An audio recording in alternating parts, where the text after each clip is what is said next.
Okay, here we are, lesson 1.2. We're going to be talking about characteristics of function graphs. So today we're just going to be talking about some vocabulary we're going to be using, and none of it is really new to you. It just may be new in how it's used. So I'm just showing you this page, I guess one, so that you can label your notes, but two, so you can just kind of see some of the vocabulary we're going to go over. This problem right here is a little bit awkward, so we're not going to talk about it maybe specifically, but we are going to be talking about the increasing, decreasing, average rate of change, maximum value, and minimum value.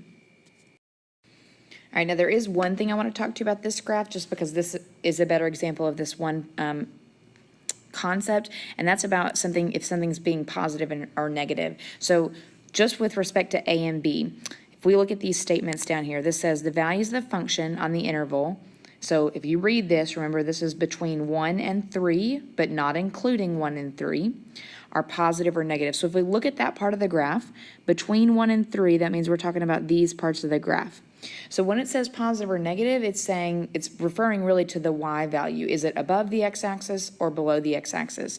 So in this case, these are going to be all positive values. And you could look, those same intervals happen between 5 and 7 and 9 and 11.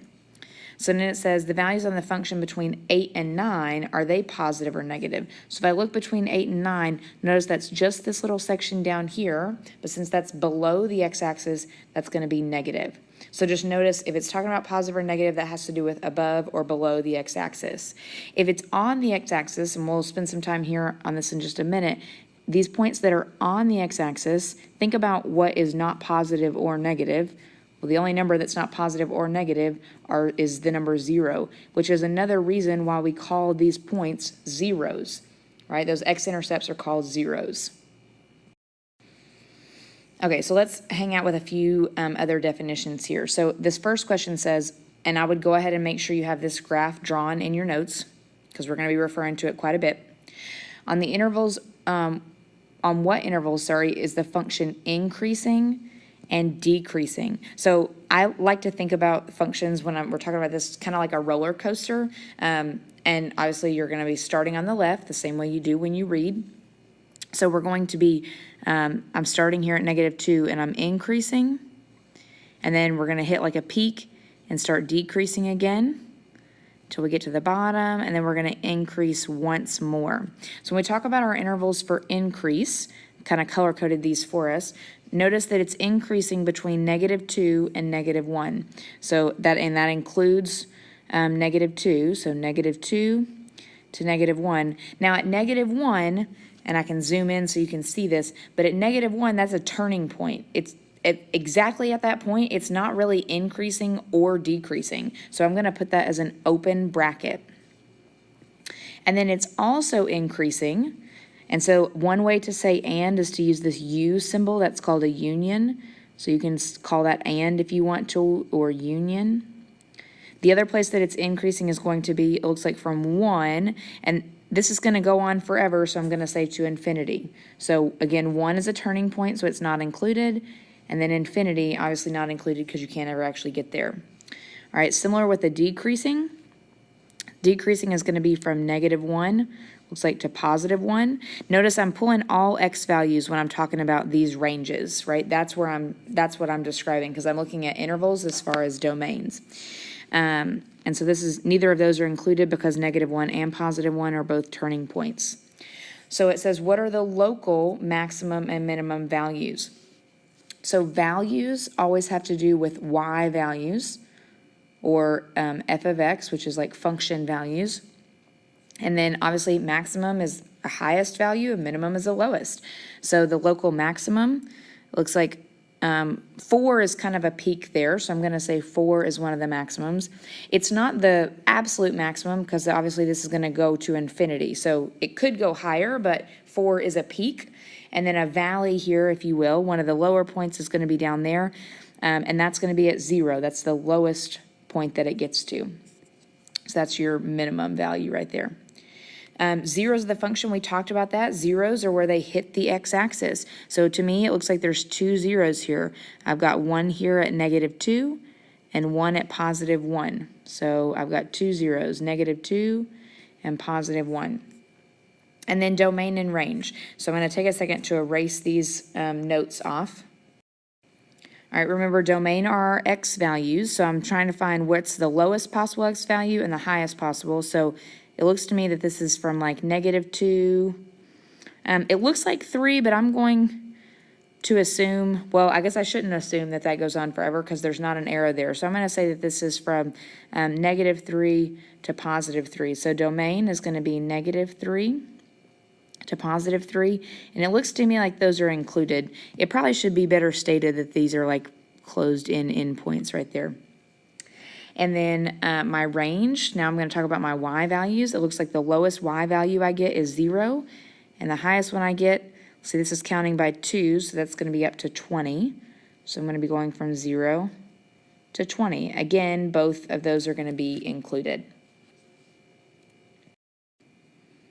Okay, so now we need to talk about average rate of change. So rate of change, when we learned that in Algebra 1, for the most part we were talking about slope, which is just rise over run. And this is kind of the same thing, but obviously we're talking about a curved line here. I mean, this is not like your typical just rise over run line, right? At this part you're rising, here you're falling. I mean, it's just different all over. So that's what we talk about average rate of change. And what they're going to do is give us some problems to talk about that on specific intervals. So let me show you kind of just 3 quick examples of what that looks like. Okay, so again, unless they're talking about values, we're going to assume that everything that they're giving us is going to be on the x, okay? So we're talking about between this interval of -2 on the x to 0 on the x. That's in this interval right here. And what you're going to do is kind of ignore the rest of the graph and just use those points. So if we just use these points and find the slope, that's going to be rise is 1 and run is 2. So the average rate of change is 1/2. All right, let's do another little example here. This time we're going to do from -1 to 2. So -1 on the x-axis to +2 on the x-axis. I'm going to kind of draw that little section for myself. If I look at the rate of change here, I'm going rise 0 and run 3, which is just a slope of 0, okay? And then one more here, just so we got another example for you to make sense of. This time we're going from 2, I don't know why I wrote 30. 2 to 3 was what I meant. So if we make a straight section here, and I notice this time this section kind of mirrors a little more closely what the graph looks like. But again, I don't really care what the graph looks like. I just need those endpoints. So it looks like, now pay attention to what I'm counting by, okay? I'm rising from 4 to 20. So I'm rising 16, but I'm only running 1. So that's 16 over 1, or obviously just 16 would be the better way to write that. And you can fix, that's just a 3 for your notes. All right, let's look at one more thing. All right, so this only other example I wanted to show you real quick is average rate of change of a table, because you might see that. So this is, remember, our formula for slope is y2 minus y1 over x2 minus x1. Since we can't count rise over run, that's what we're going to need to be using here. So let's, I'm just going to pick some random points for us. Let's go ahead and try to find the average rate of change. We'll say from 6 to 8. So for the example, sake of example for my notes, I'm going to write, we're finding the rate of change between the intervals 6 to 8. So we're just going to count y2 minus y1 over x2 minus x1, which is going to be, and I'm going to, 21 minus 36 and 8 minus 6. Or you can just kind of count that for yourself. So let's see, 21 to 36, I think that's going to be negative 15. And 8 minus 6 is 2, which is going to give me an average rate of change of negative 7.5. So you could keep it at negative 15 too, or put it at negative 7.5. But that's the exact same way that you would do that for a table.